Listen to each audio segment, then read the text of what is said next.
बहुत स्वागत है आप सभी का उच्च प्राथमिक विद्यालय कामापुर में। आज हमारे विद्यालय में विकसित भारत बिल्डथॉन कार्यक्रम के अंतर्गत समृद्ध भारत थीम के अंतर्गत हमारे विद्यालय के कुछ बच्चों ने एक प्रोजेक्ट तैयार किया है और उन्होंने अपना एक विचार प्रस्तुत किया है।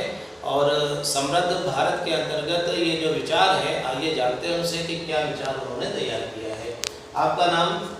सुभाषिनी, मोहम्मद रशीद, आदर्श और फरहान, इनके द्वारा जो है तैयार किया गया है। तो अभी हम पूछते हैं इनसे कि इन्होंने क्या तैयारी की है। आप बताइए आपका प्रोजेक्ट क्या है? हमारा प्रोजेक्ट ये है, इसमें किसानों की थीम है। जो बताइए इसमें क्या है? ये हमारा प्रोजेक्ट है, इसमें किसानों के लिए कुछ हमने किया है। किसानों के लिए? हाँ। अच्छा, किसानों के लिए क्या किया है आपने?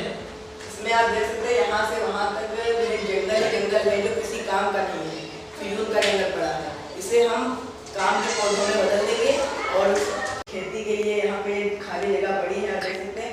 ये यहाँ पे जंगल है वगैरह, ये सब फालतू के पौधे होते हैं, इन्हें हम काम के पौधों में बदल कर। कहाँ फालतू के पौधे? ये सब नहर के किनारे के फालतू के पौधे होते हैं, नहर के किनारे जो जमीन पड़ी होती है। अच्छा, मतलब आपका कहने का ये है कि सड़क के किनारे और नहरों के किनारे जो जमीन है वहाँ पे जंगल झाड़ी उगी होती है। हाँ, ठीक है, उगी होती है। फिर इसे हम काम का बनाएंगे, ये जंगल झाड़ी बदल कर हटा कर। अच्छा, उसको जंगल झाड़ी को आप काम का बनाएंगे? हाँ।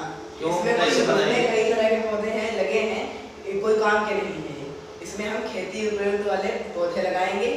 जैसे यहाँ पर हम नहर के किनारे के पौधे हैं तो सिंचाई की भी सुविधा होगी। हम यहाँ पे नींबू लगा सकते हैं, बेर के पौधे लगा सकते हैं, बहुत से पौधे ऐसे लगा सकते हैं जिन्हें आसानी से लगाया जा सके, जिनमें लागत कम लगे और जिन्हें देखभाल की जरूरत भी कम पड़े।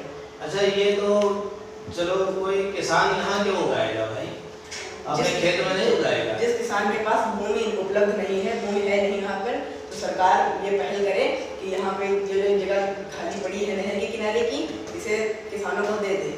अच्छा, आपका कहने का मतलब ये है कि ऐसे किसान या ऐसे गरीब व्यक्ति गांव के जिनके पास जो है खेती के लिए जमीन नहीं है और वो खेती बाड़ी नहीं करते हैं, कोई अन्य काम करते हैं या बेरोजगार है, उनके पास कुछ नहीं है, आर्थिक कमाई का जरिया नहीं है, तो सरकार उनको ये वाली जमीन दे दे।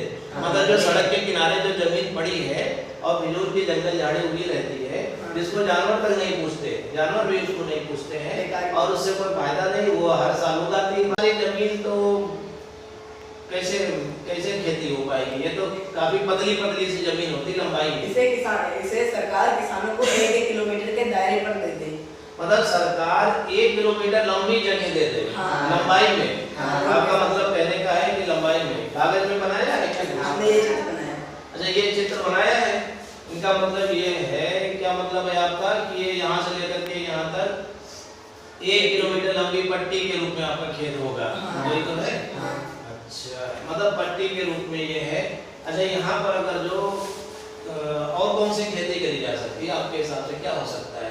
आपको दे दिया जाए, चलिए आपको सरकार से हमने आग्रह किया कि इनको दे दिया जाए भाई 1 किलोमीटर जगह, तो आप क्या करेंगे इसमें? इसमें नींबू के पौधे लगाएंगे, बेर के पौधे लगाएंगे, मूंगफली की खेती करेंगे, दाल की खेती, अरहर की दाल की खेती कर सकते हैं। तो ये मतलब आपने दिखाया है कि ये जंगल झाड़ी फिजूल की पड़ी हुई है, इसका आप इस्तेमाल करेंगे। ठीक है, बहुत अच्छा आइडिया है।